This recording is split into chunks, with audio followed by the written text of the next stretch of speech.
Nathan, thank you for being with us today and sharing your experience with CHS, Cannabinoid Hyperemesis syndrome. Can you describe what your life was like prior to developing CHS? Well, my life prior to developing CHS, I started using for fun, just here and there type of use. It was fun. I would use it to feel a little bit better physically, not so much on the mental side. Everything was okay on that end. It was just, I was very athletic, body would be hurting. So I thought, hey, why not? Let's use this. It'll make you feel better. And I tried it once, it was all right. And then I came back to it. And at that point, I started using it more often, maybe like every other day type of deal.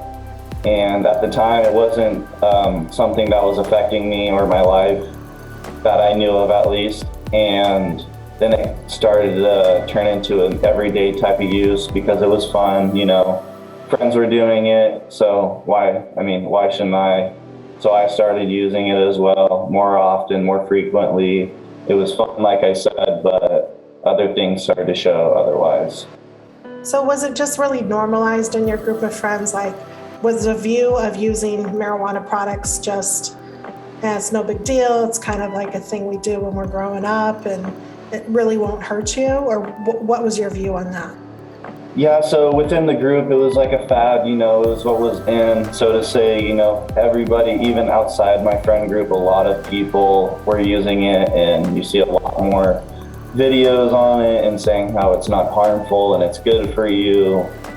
And so within my group, yeah, it was very normalized. We did it on occasions at like parties or hanging out to have fun, but it was a normalized thing, but we didn't necessarily know what we were putting into our bodies and the damage that it was causing to us for long-term effects. And what types of products were you using? Were you mostly using vapes, or were there different kind of marijuana products you were using? Yeah, I started off just with normal marijuana, started off with that, and then it went into more like the vaporizers because it was easier, more accessible, and easier to hide, and for a cheaper price. But with that, you also had no idea what was in them and what extra chemicals that they had in them.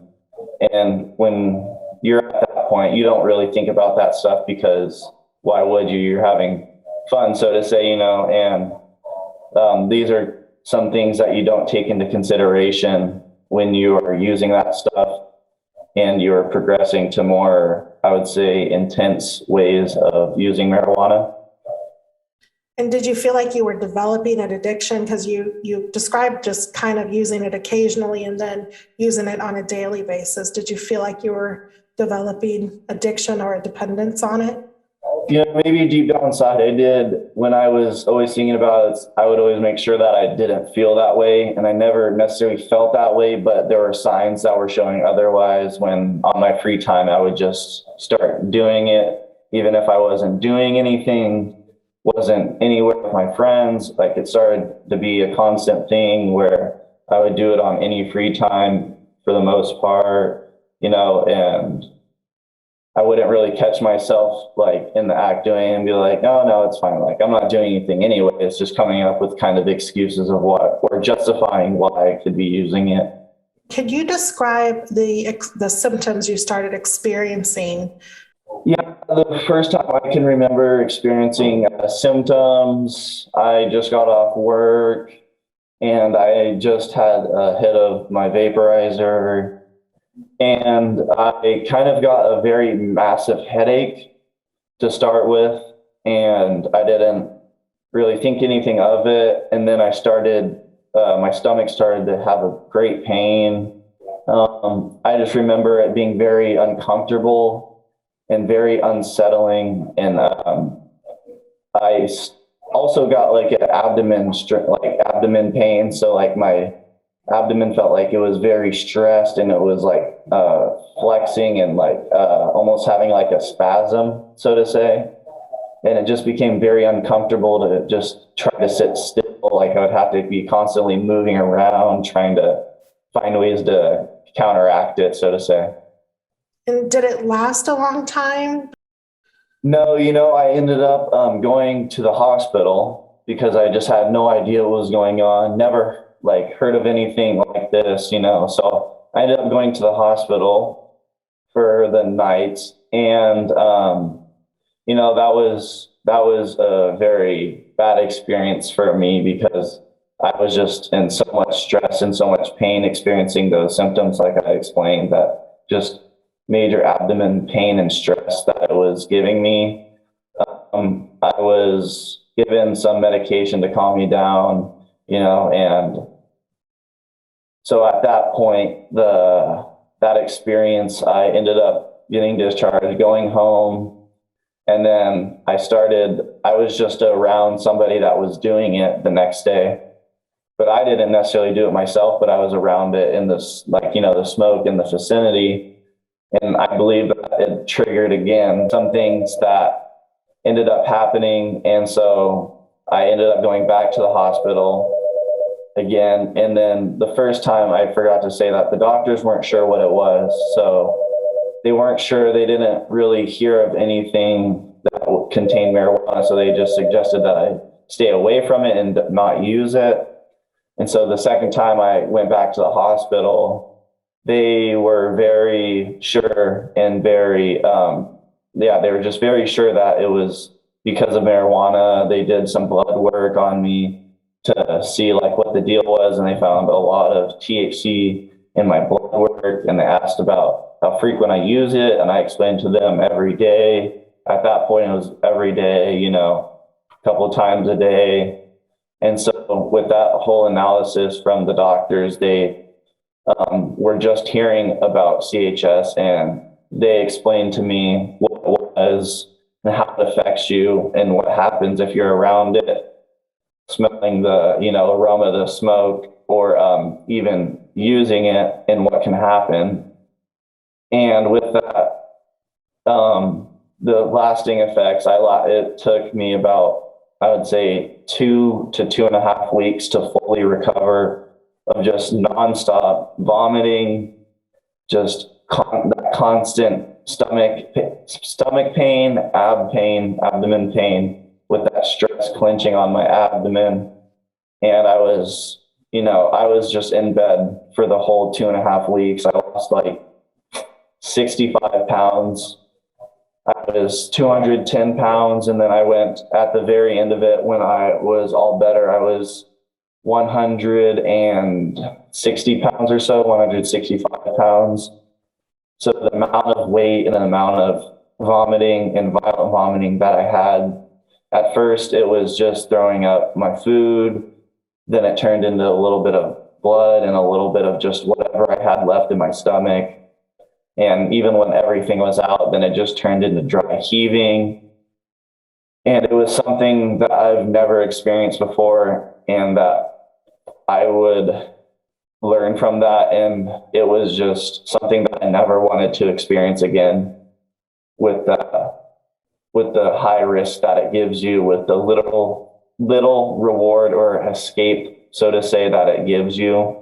And it's just not worth it at all to go through that, because of how much it disables you and doesn't allow you to go to a job, and can have you lose your job, not be around family, and how much it affects your family, because you're not taking care of yourself by yourself at all. It's your mom, your dad, or your guardians that are around you, taking care of you and having to watch you go through that.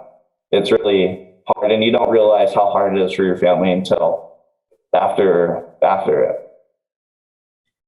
I can't even imagine. Sounds like with CHS, it's toxic and it's a poison. You talked about not even using, but being exposed to it with your friends using and still experiencing the symptoms. And we have more people speaking up about that. But I've actually never consumed cannabis products or marijuana products themselves, and have developed CHS symptoms too. So thank you for clarifying that. And can I ask how old you are? I'm 20. You're 20. And how long ago did this happen? A year ago. And has it been hard on you to stay away from marijuana? For the first couple of months after it, following it, it wasn't, because it's that constant reminder of what you went through and the experiences that your family saw you go through and all the pain that you went through. So in the beginning, it wasn't. Maybe a couple more months after that, there's maybe a little temptation, because it's like, oh, it's gone by, maybe we can just do a little bit now and just very controlled situation, just do it here and there. But, the temptation will definitely be there for people, because it was there for me. But it's just, having the communication with your loved ones, whether it's your spouses, your parents, or just whoever is impacted on your life and is there for you, just to talk it out and just have them remind you, if you don't remind yourself, of just what you went through. And if you do that again, you're going to go through it again very shortly. Did you lose friends over this that are still currently using marijuana? I did not lose friends, but maybe a better word is I've not hung out with them as much, because they are still using it a lot.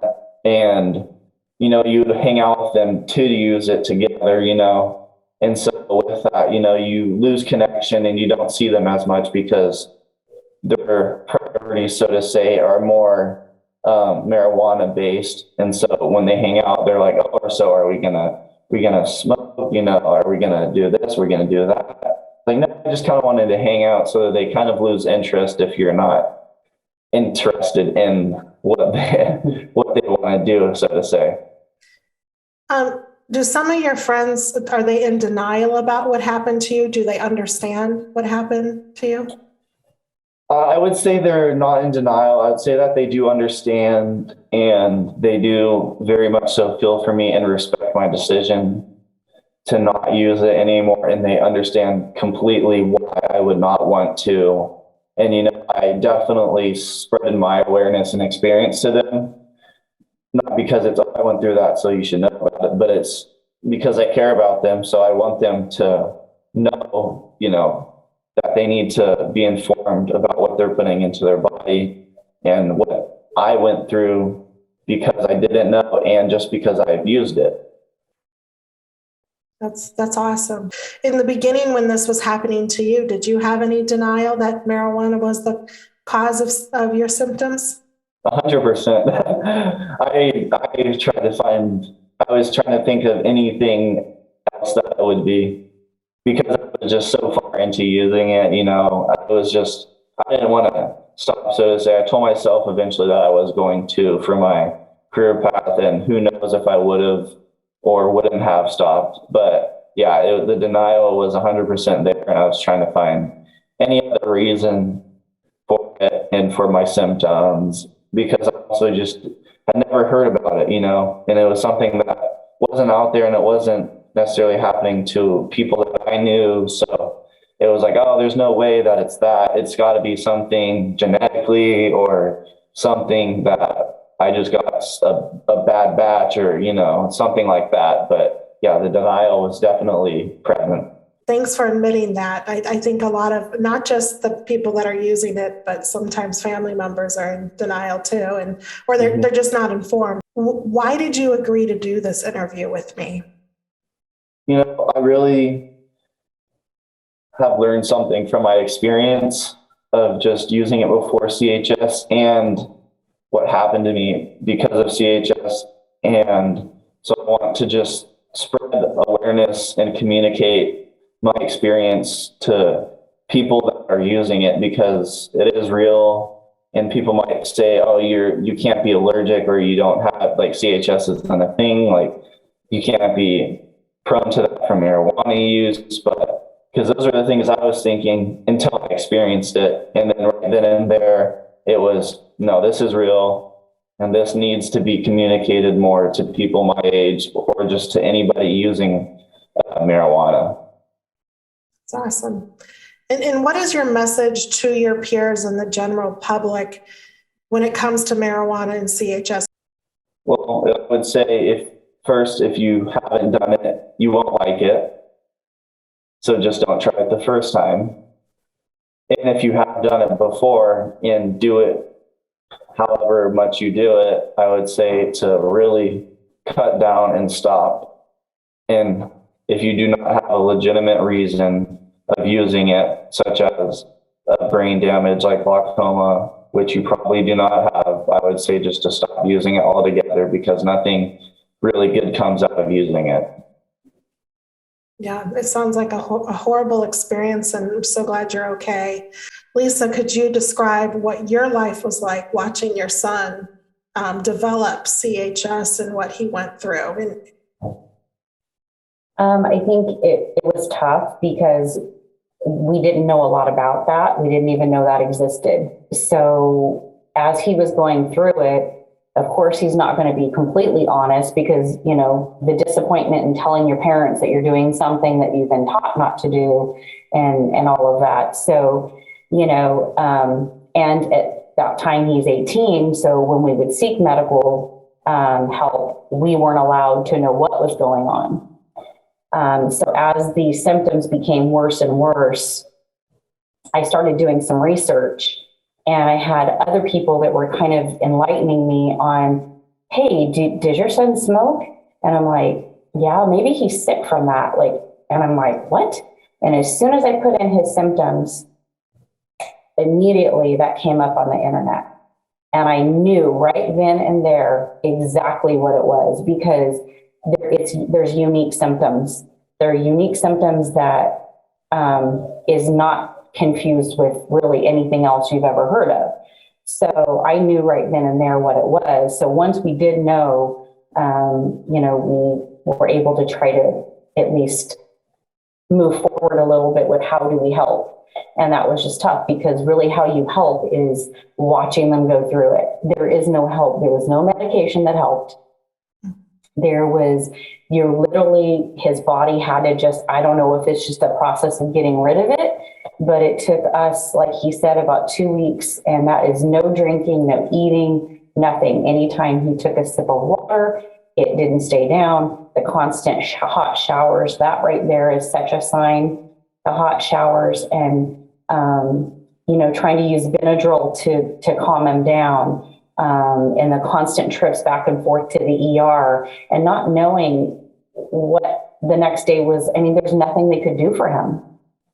And they kept sending him home. They would rehydrate him and send him home. And literally the hot showers and the throwing up. And you just don't know what's going to happen. You're scared to death of what's going to happen to him. I think I'm a little traumatized from it. I know he was. Our whole family was traumatized from it. Just the experience of never seeing anything like that. Thank you for sharing that. I think people don't realize the trauma that comes from all this and just the horrific experience. They think, oh, they're just throwing up. And it's like, no, they're constantly throwing up. They're in constant pain. They're getting dehydrated, and there's no relief. And it's horrible. I sat in the ER with a young man all day long one day, and he was there in the ER getting fluids for 7 days straight. And he ended up getting down really thin and finally asked for help. He was very addicted to marijuana, and he was in denial many times. I think he had to be hospitalized 11 times. You know, they always say, you know, drugs just don't affect the user, they affect the family and actually the community around them too. Lisa, were you in denial in the beginning too, that marijuana could cause this, or? No, because I just know, I mean, you know, being raised, I mean, I was young in the 80s, so I kind of know what we used to do when we were young. And I know how today is very different. And I know that I've read about the high levels of THC and all of the different things that they put in it now that is very different. So I had no denial whatsoever, because I know what kind of pressures our kids are up against out there. And I know how normalized it's become. So I had no denial whatsoever. And I feel like I'm, you know, raised couple kids, so I kind of understand what viruses are like, and this was unlike anything that I have ever experienced, symptom-wise. Yeah, it doesn't come in our parenting booklets, does it? No. Our parenting classes, when this happens to our kids. And so great job to you being such a strong support for your son. And is your family or any of your friends in denial about this? Or do you share closely what happened? Or do you keep this kind of to yourselves? I mean, for me, it's, I do keep it close to myself. I mean, I do share with close friends. Our close family friends do know. I think it's, again, I mean, they believe you, but not knowing anyone who's gone through it but us. I still think it's kind of like, really? Or you're just the rare one? Or, in which, we've talked with many people and that's not the case. Some of our children's hospitals are seeing cases here, as well as our ER. We have a friend that is a doctor that has seen numerous cases of this. And so, while it may not be everyone experiences this, I think a whole lot of people are, and I think they're going to continue to. Yeah, it is more common than we know. And I know it's the number one reason why people end up in the ER in the state of Colorado with marijuana related issues. And I thought it was quite interesting, Nathan, when you talked about like a panic attack you were experiencing that first time. That can be very common. Anxiety is just so prevalent because you're just in a panic because you don't know what, I don't want to put words in your mouth, but it's been described that you just don't know what's happening to your body, and it's just so scary and traumatic. Exactly. Did they talk about that you might be experiencing psychosis, or was it just really high anxiety? If anything, it was just very high anxiety. That's how I was feeling as well. Like I was just very anxious. Couldn't sit still. Just didn't know what was happening to my body. So yeah, definitely just high anxiety for sure. Do you have other friends that have experienced CHS or any adverse effects to marijuana? I have not, luckily. Lisa, what is your message to other parents or family members that see their loved ones going through this? I think the first step is awareness for everyone, from parents to doctors to the ERs, all of that, because that was the frustrating part, is people not sure what it was and you feel helpless. I think just when we were seeking medical advice, and we were lucky that the doctors did know what it was. And I feel like if they hadn't known what it was, we, would have really been struggling. But the big message is just knowing that this exists for everyone, parents, doctors, teachers, mentors, coaches. Because it's something you can't hide once you develop CHS, and it can ruin the start of a young person's life. They're going to college, they're going to school, they're just starting out on their life. So it's crushing, and the message is just letting people know it exists, period. And then how did you know, did you know when he was getting too dehydrated that you needed to go back to the ER and get more fluids? Or what made you decide when that moment was right to take him back again? I think when he got to the point where he's like, I can't do this. I can't, Mom, this is so then we were like, okay, we tried to do the ice chips. So we would periodically go back to the ER, maybe every couple of days, to when he felt like he just couldn't cope on his own anymore. Then they would try to give him certain medications that didn't really work for the nausea, because all you do is throw it back up. So we would just go back, and we just kind of listened. Every time we went back, we would say, what can we do? What should we be doing? And that was the best we could do. And that was tough, because you're kind of left on your own in some respects, because, we had COVID situation, so that didn't help matters. So they wouldn't admit him to care for him. So we kept getting sent back home after he would get the IV fluids. And then the cycle would just keep going. So, the mounting hospital bills for each ER trip and all of that, you do the best you can, and you just try to take care of them every step of the way and just do the best you can. Yeah. Lots of internet research too. I'm glad you found some stuff on there. I mean, on our website, everybrainmatters.org, we have a science section and a section on CHS. And then we have this really great blog we just released called Think You Know, Can Marijuana Make You Sick? And it just really lays out the science of it all. And so, you know, we're just trying to raise awareness too. And we're so grateful that a family like yours has come forward and spoken. It's interesting that I was sitting here thinking, well, why didn't they, you know, admit him to the hospital, you know, and get him really, you know, hydrated and stabilized? I just, you know, with COVID, it just makes everything 1,000 times worse, right? And so the fact that he survived at home and did not go into kidney failure and had the support of his family is a miracle in itself.